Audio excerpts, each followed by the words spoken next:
ciidamada Itoobiya ayaa waxa ay soo galeen Soomaaliya dabayaaqadii sanadii 2006 magaalada Baydhabo ee xarunta gobolka Bay halkaas oo fariisin ku meel gaar ah u ahayd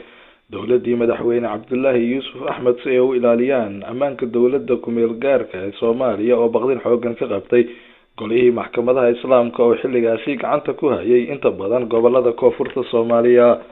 ciidamada Itoobiya ee soo galay gudaha Soomaaliya qaybo kamid ah ayaa gobolada Soomaaliya waxa ay dagaalo lagu riiqmay ku dhexmareen golihii maxkamadaha Islaamka qaybo kamid ah gobolada Soomaaliya sida Idaale, Daynunay, magaalada Beledweyne, Bandiiradley oo ka kala tirsan gobolada Bay iyo Bakool, Hiiraan iyo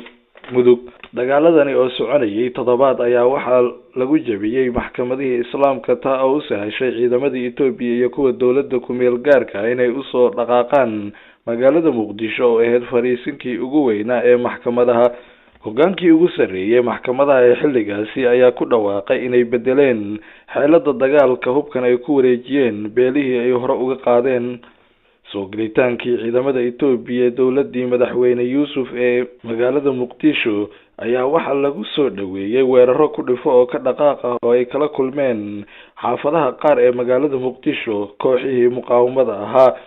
balse waxay arrintu sii cakirantay kadib markii ciidamada Itoobiya isku dayeen inay isku fidiyaan magaalada waxaana lagala hor yimid dagaalo aad u qaraar oo saameyn ku yeeshay inta badan degmooyinka gobolka Banaadir. dagaaladani oo ahaa kuwo aad u qaraar ayaa waxaa ka dhashay dhimasho, dhaawac, burbur iyo barakac kii ugu xooganaa ee soo mara Muqdisho, iyadoo qulqulka dadka naftooda kala baxsanaya madaafiicda la isku weedaarsanayay xaafadaha qaar ee magaalada Muqdisho ay u kala jihaysteen jidadka waqooyi iyo koonfur uga kala baxa Muqdisho. inkastoo ciidamada Itoobiya iyo kuwii dowladii ku meel gaarka ahayd ee xilligaasi ay haddana dib ula wareegeen inta badan magaalada Muqdisho, gaar ahaan fariisimo waaweyn oo ku yaala magaalada. horaantii bishii January ee sanadii 2009 ayay ciidamada Itoobiya isaga baxeen Soomaaliya kadib markii wadahadal dhex maray xukuumadii Ra'iisul Wasaare Nuur Cadde iyo isbahaysigii dib u xureynta Soomaaliya oo arkacayay Sheekh Shariif Sheekh Axmed oo iminka ah madaxweynaha dowladda ku meel gaarka Soomaaliya.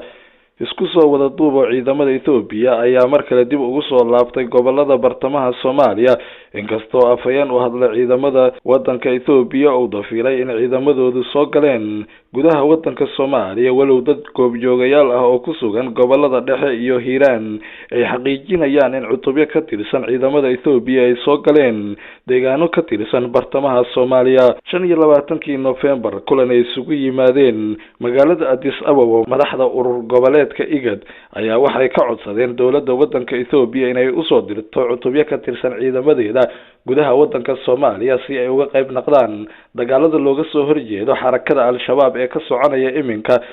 gudaha wadanka Soomaaliya. Ismaaciil Cabdulle Sabriye.